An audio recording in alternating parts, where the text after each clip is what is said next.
Fresh Morning. Fresh Morning. Vous êtes sur les 104.5 Urban FM, la station urbaine, et on va écouter le petit clin d'œil Sylvie. Gina, on parle de maladie mentale, c'est ça? On parle de santé mentale plutôt. Et la santé mentale, en fait, c'est un état de bien-être dans lequel une personne se trouve et dans lequel une personne peut se réaliser, surmonter les tensions normales de la vie, accomplir un travail productif et surtout contribuer à la vie de sa communauté. Et dans ce sens positif, la santé mentale est donc le fondement du bien-être d'un individu et du bon fonctionnement d'une communauté. La santé mentale et le bien-être mentaux sont donc indispensables pour que l'être humain puisse, au niveau collectif et individuel, penser, ressentir, échanger avec les autres, gagner sa vie et profiter de l'existence.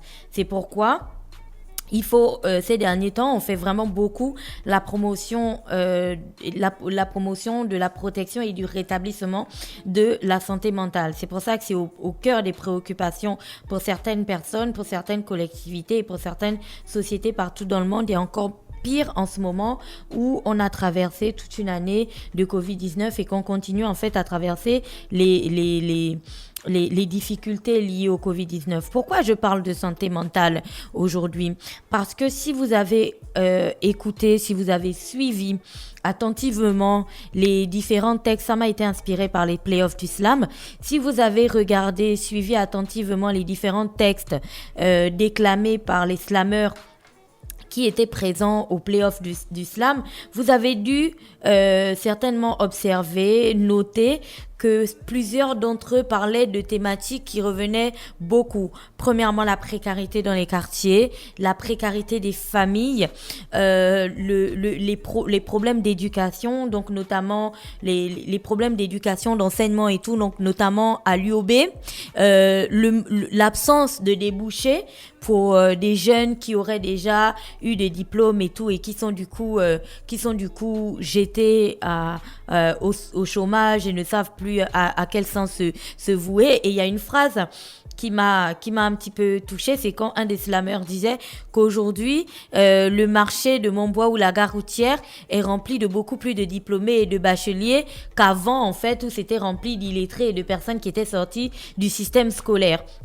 C'est-à-dire qu'avec ton master, ta licence ou même ton baccalauréat, là, c'est à croire que le seul débouché qui te reste, c'est aller crier à tue-tête pour vendre le moutouki au marché de Montbouet. C'est pas que c'est un saut métier. C'est juste que après avoir passé 3, 4, 5 ans à étudier en fait quelque chose, on s'attendrait à travailler dans notre domaine de formation. Et ce n'est pas que le fait de travailler au marché soit un saut métier. C'est juste que c'est l'absence de débouchés qui pousse en fait ces jeunes-là vers le marché, où en fait le marché n'est pas en gros une vocation qu'ils auraient voulu développer dans leur vie, mais surtout une sorte de choix auquel ils ne peuvent échapper en fait, parce que c'est la seule chose qui reste pour qu'ils puissent se nourrir. Et quand tu écoutes la plupart des textes, je tiens à rappeler à tout le monde que les slammeurs ne se connaissent pas la plupart du temps, ils viennent pas des mêmes familles ni des mêmes horizons, mais quand tu écoutes la plupart des textes, ça tourne vraiment autour de cette précarité-là qu'il y a dans les quartiers, et c'est ce manque, cette absence de visibilité quant à l'avenir. Tu vois, qu'est-ce qu'on va faire plus tard, à quoi est-ce que l'avenir ressemble, et ainsi de suite.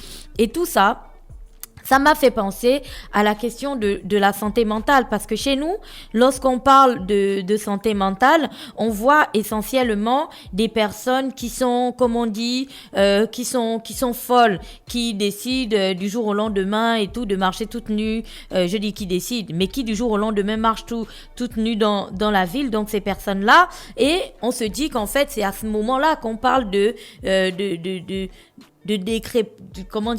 chute en fait de la santé mentale. Or, on peut être là, venir au travail ou vivre au quotidien avec ses collègues ou ses amis dans le quartier et être véritablement en problème de santé mentale et avoir un véritable souci qui nécessite vraiment qu'on s'y intéresse. Et donc la dépression, l'anxiété, le stress, tu vois, les malaises intérieurs face à la vie actuelle que certaines personnes ressentent, ben après, ça va se caractériser par quoi?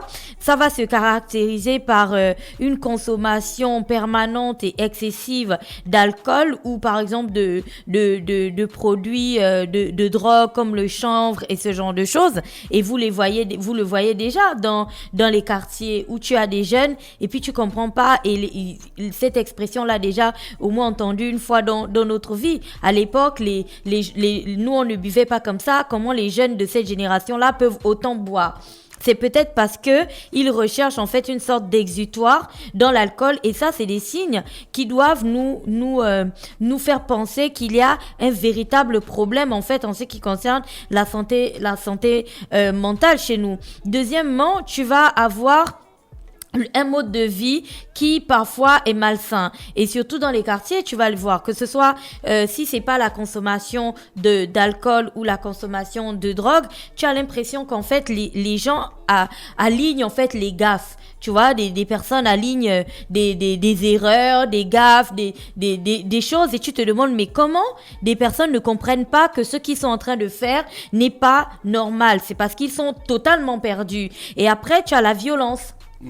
Le pic de violence que l'on va observer un peu partout dans Libreville et ça aussi dans les textes de slam ils en parlaient parce que la plupart comme a dit un autre slammer, je vous invite vraiment à regarder les playoffs de slam. Moi je pense que c'est très important parce que c'est en fait donner la parole aux jeunes pour qu'ils vous décrivent la société dans laquelle ils vivent, tu vois, sans ajouter des artifices. Il n'y a pas de musique, il n'y a rien. C'est juste quelqu'un qui te décrit son quotidien. Et il y a un jeune qui te disait que si vous remarquez bien, la plupart des jeunes qui vous arrachent des sacs et des téléphones dans la rue étaient pour certains des étudiants de l'UOB, tu vois. Sauf que pour eux, par exemple, pour l'université, ils disent dans les slams, je m'appuie juste sur les textes pour vous faire la rubrique de ce jour. Je vous dis pas que c'est ça là, j'ai fait des statistiques ou ce genre de choses. Ils te disaient que la plupart des jeunes qui arrachent des sacs sont des anciens étudiants de l'UOB parce que l'UOB pour eux, pour les étudiants, c'est vraiment comme un univers carcéral. Tu sais quand tu rentres, tu sais pas quand tu sors. Tu peux rentrer en première année, mais tu sais pas que tu sortiras de là peut-être 10 ans plus tard sans aucun diplôme. Tu vois, parce que les choses ne sont pas mises en place pour que tu puisses t'en sortir. Donc, quand tu regardes donc le pic de violence que l'on a aussi, ça pourrait s'expliquer par des questions de maladies mentales que certaines personnes auraient. Mais quand je parle de maladie mentale ici, voyez ça vraiment sous le sens de la santé mentale. Ça n'a rien à voir avec quelqu'un qui soit, je sais pas, qui soit, comme on dit trivialement, fou, tu vois, qui nécessite qu'on aille l'interner au centre psychiatrique de Mélène et tout. C'est juste cet état de bien-être que je venais de décrire dès le départ, dans lequel une personne peut se réaliser, accomplir un travail productif, contribuer à la vie de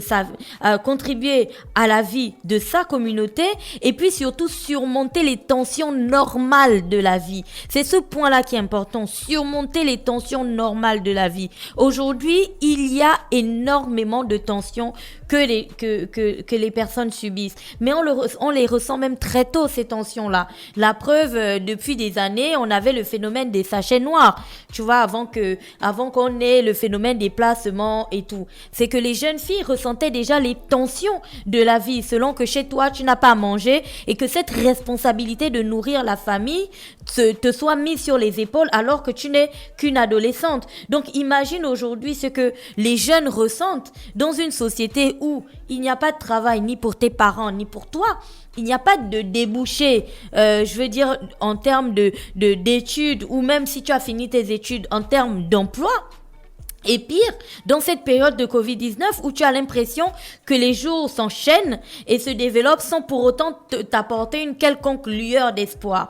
Donc, les réactions, les actions ou les comportements que l'on va voir, que l'on va observer dans la société sont des sortes de cris d'alarme en fait d'une société ou d'une jeunesse qui est totalement perdu et qui ne sait à quel sens se vouer parce que l'on parle d'emploi ou que l'on parle de consommation d'alcool, il y a qu'à voir combien de fois les gens ont plébiscité l'ouverture des bars.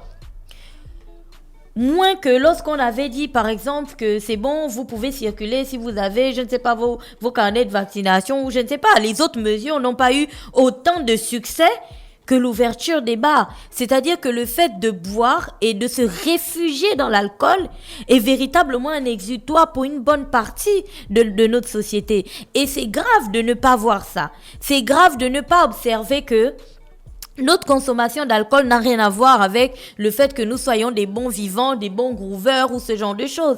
C'est peut-être parce que c'est dans ce moment-là où tu bois, tu vois, ce petit moment où l'alcool commence à te grignoter le cerveau, où tu te sens un peu léger, où tu oublies toutes les vicissitudes de la vie. C'est peut-être pour ça que tout le monde plonge dans l'alcool et on y plonge de plus en plus jeune. Sauf que résultat de cette plongée dans l'alcool et de ce besoin perpétuel de recherche de liberté et de se dire qu'on maîtrise sa vie, on est le seul maître à bord du bateau de son existence, ça fait en sorte que on procède du coup à des choses qui nous seront préjudiciables plus tard.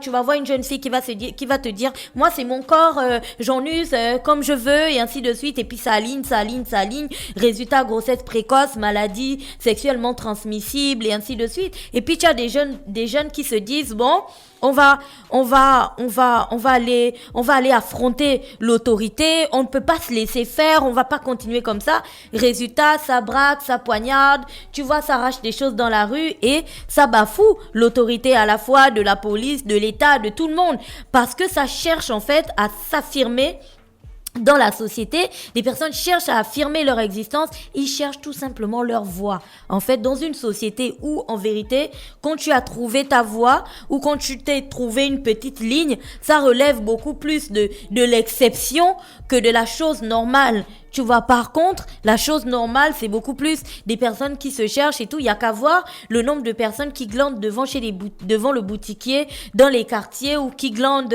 assis dans les quartiers ou dans les bars dès 8h, 7h30 du matin. Dès que le bar ouvre, ils sont déjà là. Il faut se poser des questions. Où va exactement notre société? Est-ce que notre population est psychologiquement stable? Est-ce que notre population est prête à affronter les tensions que la vie lui impose? Et ça, c'est des choses que l'on doit commencer à travailler chez les gens dès le plus jeune âge. C'est pour ça que tu vois dans les établissements scolaires, il y a le service de psychologie, y compris dans les universités. Mais de nous trois dans cette salle-là, qui est déjà allé même dans le service de psychologie de son école? Pas grand monde, tu vois, parce que nous, on se dit, ouais, mais tu sais, les Noirs, nous, on n'a pas besoin de ce genre de choses. Mais au fur et à mesure qu'on accumule des petites blessures psychologiques ou des petites choses qui font en sorte qu'on se replie dans nos derniers retranchements, c'est ça au final qui constitue l'homme, la femme, le citoyen qu'on va devenir plus tard. C'est-à-dire que là, quand on commence en se disant que cette vie n'est pas faite pour moi, quand on commence en se disant que la société n'a aucune considération pour moi, et ainsi de suite, si on se le dit quand on a 15 ans, si on se le dit quand on a 20 ans ou quand on a 25 ans, faut pas attendre beaucoup plus de ce gars quand il aura 40 ans ou quand il aura 50 ans. Il pensera toujours la même chose, tu vois, parce que psychologiquement, il n'a pas été préparé à affronter tout ça. Ou du moins, on ne lui a pas donné les armes pour affronter tout ça. Et c'est pour ça que c'est très important aujourd'hui. Et la question de la santé mentale est une question capitale. L'OMS en parle. Tu vois, il faut vraiment renforcer l'action des pays quant à la santé mentale de leur population. Et puis là, tu vois, c'est vraiment quelque chose chez nous où on n'en parle pas. Ici, par exemple, dire que tu traverses une période un petit peu difficile parce que parfois, la maladie n'est pas essentiellement physique. Mais ici, dire que tu traverses une période un petit peu difficile, dire que tu ne t'en sors pas, dire que tu es totalement perdu, ça te plonge encore même dans un univers où tout le monde va te dire que tu es un boa, tu vois, tu es un faible et ainsi de suite. Donc, la plupart des gens suivent le vent. Ils suivent juste ce que les autres font. Tu comprends? Et c'est en ça que la société ne pourra certainement pas se développer. En tout cas, si tu n'as pas une population qui soit prête à affronter les difficultés et surtout à les surmonter, tu ne pourras pas attendre d'elle qu'elle aille au-delà de ses limites. Tu vois, ce sera pas possible du tout. Et c'est donc un point très très important à prendre en compte. Et c'est pour ça que j'invite tout le monde à regarder ce prime cette édition des playoffs du slam, parce que comme je vous le disais, c'est vraiment la voix des jeunes qu'ils portent en vous décrivant la société dans laquelle ils vivent. Pas la société que vous pensez qui existe, mais véritablement celle dans laquelle ils vivent. Comment ils voient leur université? Ce sont des étudiants qui vous parlent de leur propre université. Comment ils voient leur quartier? Le quartier dans lequel ils vivent. Pas le quartier que vous avez dessiné sur vos cartes et tout ça, une circonscription gérée par les... Non. Comment ils voient leur vie au quotidien? Comment ils perçoivent leur interaction avec les autres et tout, et comment ils perçoivent l'avenir? Et quand tu écoutes tout ça, tu comprends qu'en vérité, personne n'a une vision claire de l'avenir. C'est vraiment on fonce. Voilà, c'était tout pour aujourd'hui. Merci Gina qui revenait dans le petit clin d'œil civique ce matin sur les 104.5 Urban FM, la station urbaine. Juste à titre de rappel, il reste 2 primes pour les playoffs du slam, les demi-finales et la finale. Les demi-finales, c'est le 19. Restez connectés sur les 104.5 Urban FM, la station urbaine. On se retrouve dans quelques minutes. Stop Fresh Morning.